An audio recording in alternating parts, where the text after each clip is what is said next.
Assalamualaikum warahmatullahi wabarakatuh.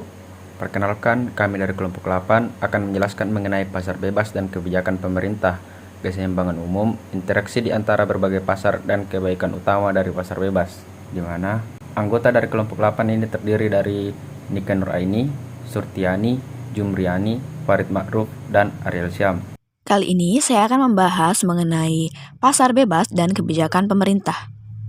Mekanisme pasar atau market mechanism mengacu pada kerja pasar di mana interaksi antara penawaran dan permintaan menentukan harga dan jumlah barang yang diperjualbelikan. Mekanisme ini mendorong pasar untuk mencapai keseimbangan pasar, yaitu saat jumlah barang yang ditawarkan produsen sama dengan jumlah yang diminta konsumen. Menurut pandangan Adam Smith, selaku bapak ekonomi modern, pemerintah memang mempunyai peran penting dalam kehidupan perekonomian suatu negara, namun dengan batasan yang jelas. Peran pemerintah seharusnya terfokus pada penyediaan dan pengembangan infrastruktur dan pelaksanaan administrasi pemerintahan. Adam Smith berargumen bahwa intervensi pemerintah yang aktif dalam mempengaruhi kegiatan ekonomi akan mengurangi efisiensi ekonomi. Adam Smith juga berpendapat bahwa sebenarnya kegiatan ekonomi tidak perlu diatur secara ketat oleh pemerintah. Menurutnya, jika setiap individu dalam masyarakat diberikan kebebasan untuk melakukan aktivitas ekonomi sesuai dengan keinginan mereka, kebebasan ini akan mendorong efisiensi ekonomi yang lebih tinggi. Yang dalam jangka panjang, sistem seperti ini juga akan menciptakan pertumbuhan ekonomi yang berkelanjutan. Dalam keseluruhan kegiatan perekonomian, dan berarti terdapat pula ribuan pasar barang. Faktor-faktor produksi juga dapat diperinci lagi menjadi bentuk-bentuk faktor produksi berdasarkan beberapa aspek yang lebih terinci. Nah, bentuk interaksi di berbagai pasar. Interaksi di pasar terjadi melalui aktivitas perdagangan, di mana terdapat hubungan timbal balikan antara penjual dan pembeli. Dalam konteks ekonomi, interaksi pasar mencerminkan perilaku sosial, di mana masing-masing perilaku ekonomi berusaha mengoptimalkan keuntungan sekaligus meminimalkan biaya.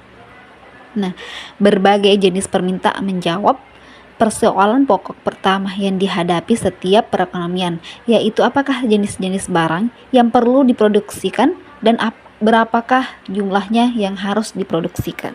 Baik, di sini saya akan menjelaskan mengenai berbagai hubungan di antara berbagai pasar. Keadaan kegiatan ekonomi yang sebenarnya dapat dengan mudah disadari bahwa berbagai pasar dalam perekonomian memiliki hubungan yang erat satu sama lain. Contoh konkret yang dapat dilihat yaitu ketika harga kelapa sawit melonjak 2 kali lipat akibat peningkatan permintaan di pasar internasional. Situasi ini menimbulkan konsekuensi pada konsumen, di mana produsen yang menggunakan minyak sawit menghadapi kenaikan biaya produksi.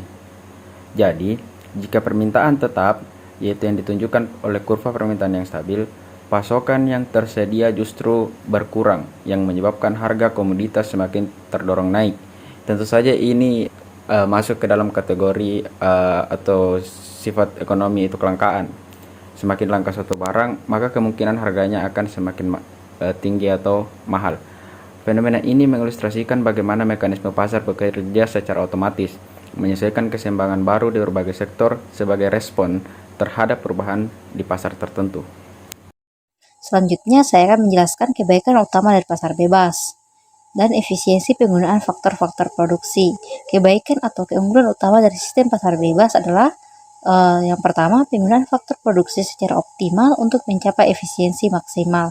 Yang kedua, mekanisme pasar yang mengatur dan menyeimbangkan aktivitas ekonomi secara efisien. Yang ketiga itu kemungkinan tercapainya pertumbuhan ekonomi yang stabil dalam jangka panjang. Dan yang keempat adalah memberikan kebebasan bagi pelaku ekonomi untuk mengembangkan usaha sesuai dengan minat dan keahliannya. Selanjutnya itu efisiensi penggunaan faktor-faktor produksi.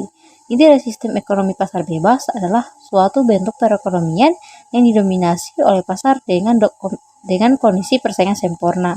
Sebagaimana telah dijelaskan dalam teori pasar persaingan sempurna, dalam kondisi ideal ini setiap pelaku usaha mampu mencapai efisiensi alokatif dan efisiensi produktif.